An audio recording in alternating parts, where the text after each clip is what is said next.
Esto es Bolivia Web TV, al alcance del mundo.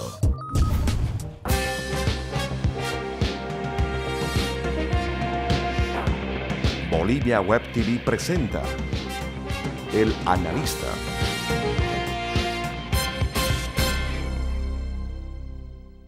Queridos amigos de Bolivia Web TV, un gusto de estar con ustedes. Yo soy Pablo Javier Dehesa y hoy día voy a ser el analista. Me toca hacer el análisis respecto a las fuerzas que están entrando en competencia de cara al futuro escenario electoral presidencial de octubre de 2014. Bolivia Web TV presenta El Analista.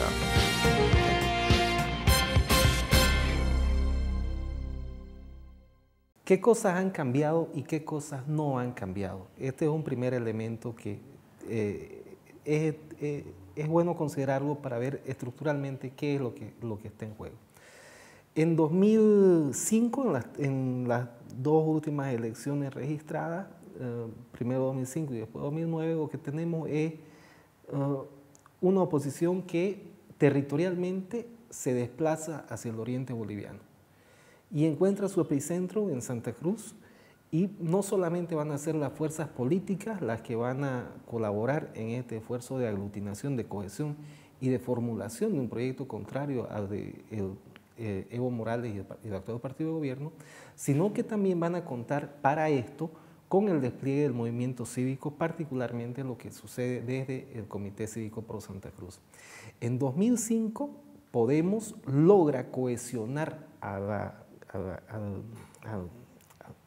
volumen mayoritario de fuerza de oposición, y en ese momento el movimiento cívico cruceño está en plena vigencia.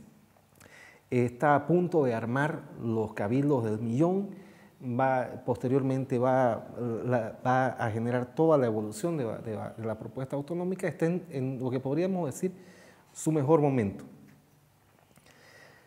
Ya en 2009 esta situación cambia, y cambia porque Convergencia Nacional, a último momento, sin proyecto y a muy duras penas, logra cohesionar a las fuerzas políticas, pero las logra cohesionar, esto hay que reconocer. Pero el movimiento cívico ya está en un momento ya de desarticulación. Está ya golpeado por el tema Rosa, está golpeado por el tema de la toma de instituciones, y la hegemonía cultural de la que goza la élite cruceña empieza a entrar en entredicho respecto a la ciudadanía, en los horizontes también de su formulación regionalista.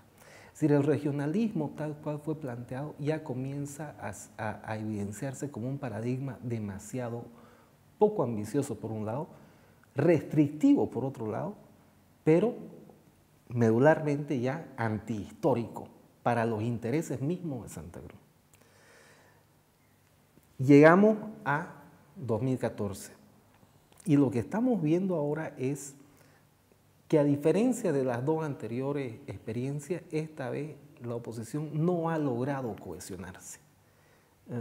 Hay división, una marcada división en las filas opositoras. Las fuerzas mismas están debilitadas, están golpeadas, están desorganizadas. El movimiento cívico definitivamente no tiene el peso que tuvo ni en 2005 ni en 2009.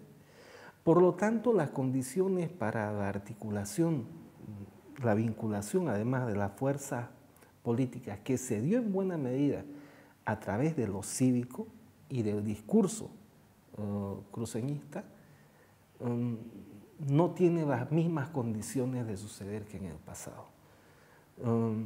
Por el otro lado, el MAS viene consolidando su evolución propia, ¿no? En 2005, el paradigma que tiene que romper el MAS era esta suerte de prejuicio colectivo en la sociedad boliviana de que era impensable que un indígena sea presidente. Y logra efectivamente, con la victoria del 54% en ese momento, modificar las cosas. Todo el mundo esperaba que ese gobierno dure muy poco o fracase, todo el mundo de la oposición, quiero decir, ¿no? todo, ¿por qué? Porque se suponía que un indígena no podía hacerlo mejor que quienes lo habían antecedido, que eran expresiones de la burguesía tradicional boliviana. Una burguesía a la cual vamos a volver más adelante.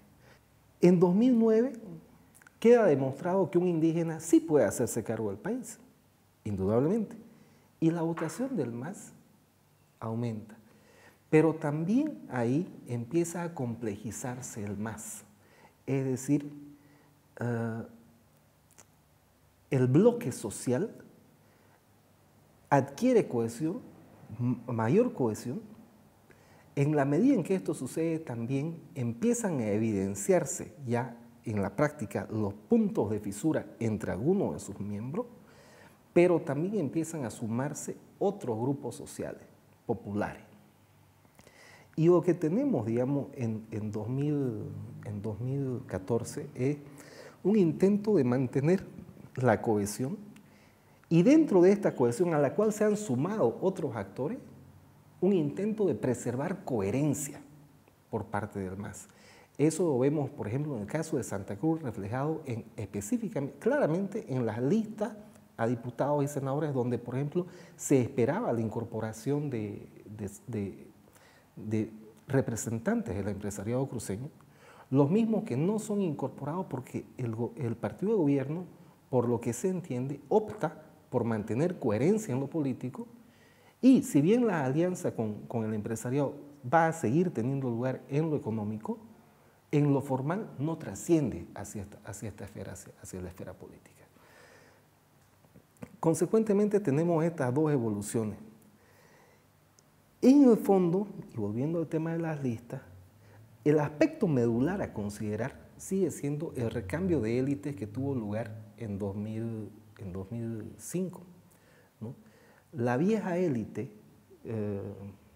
burguesa, colonial, estamental, de una reproducción incluso, si se quiere, de orden consanguíneo, ¿no? Sigue manteniendo resistencia a este bloque popular en emergencia. Y este sigue siendo el meollo de la cuestión boliviana. Y esto se ve reflejado con absoluta claridad en las listas presentadas a candidatos y senadores, tanto por parte del oficialismo como por parte de la oposición. Salvo honrosas excepciones, en el caso de muy pocas excepciones, en el caso del MAS, la mayoría son rostros de la Bolivia cobriza, de la Bolivia indígena, de la Bolivia popular, de la Bolivia que fue excluida en años previos. Existen incorporaciones más que nada simbólicas y como señales, digamos, hacia sectores medios que ejercen una resistencia moderada. Es el caso, por ejemplo, de Romy Paz en Santa Cruz, el caso de Ramón Rocha Monroy en Cochabamba y algunas otras figuras más. Pero en lo medular y en la gran mayoría, lo que vemos es un mosaico cobrizo, un mosaico de la Bolivia de rostro indígena, de rasgos indígenas y de una pobreza que ahora es comienza a ser una burguesía emergente, una burguesía plebeya emergente. En las listas de la oposición, sobre todo la oposición tradicional, la que se ha nucleado en este caso en torno a la alianza que ha tenido lugar entre Unidad Nacional y el Movimiento Demócrata Social, sucede lo contrario. Si bien aparecen alguno que otro nombre indígena, también son señales, son una suerte de señales simbólicas. En lo medular, ahí, las listas están compuestas por miembros de este estamento burgués de extracto colonial, de cultura colonial y de afirmación de clase en términos blancoides. Son minoría, el otro grupo es mayoría, y a partir de esta lógica es previsible que los resultados de estas elecciones sean favorables al oficialismo y que éste pueda al menos replicar los resultados obtenidos en las pasadas elecciones, el 64% que obtuvo en 2009. Esto es así porque medularmente el meollo de la polarización sigue siendo este recambio de élite. Y las élites que fueron desplazadas del poder cada vez encuentran menores condiciones para competir favorablemente. En tanto que el oficialismo está logrando resolver, no sin dificultades, los problemas que se dan también al interior de su propio bloque. Un ejemplo concreto, el tema de lo que sucedió con el TIPNIS y los indígenas de tierra baja, un enfrentamiento entre indígenas de tierra alta e indígenas de tierra baja en el Chapare, es una disputa territorial y de lógicas territoriales. Los indígenas de tierras altas buscando propiedad privada y los indígenas de tierras bajas queriendo preservar la propiedad colectiva. Sucede todo lo que sucede, Chaparina incluido, ¿no? Pero a la postre, digamos, ¿no? El partido de gobierno está logrando, si bien hay la deserción de liderazgos importantes del movimiento indígena, pero a la base la está logrando cohesionar nuevamente, no sin grandes sacrificios, no sin un gran despliegue además de recursos, pero está logrando mantener cohesión, en tanto que el bloque opositor está definitivamente fraccionado. O sea, la alianza del empresariado marca otro momento, el desgaste del comité cívico es otro factor muy relevante y la desintegración entre las fuerzas y actores políticos de oposición también es otro factor relevante, y estos elementos hacen prever que le va a ser muy difícil a la oposición como tal al menos replicar los resultados que obtuvieron en 2009. Queridos amigos de Bolivia Web TV, un placer. Soy Pablo Javier Dehesa y me ha sido, la verdad, muy placentero poder acompañaros en el programa El Analista.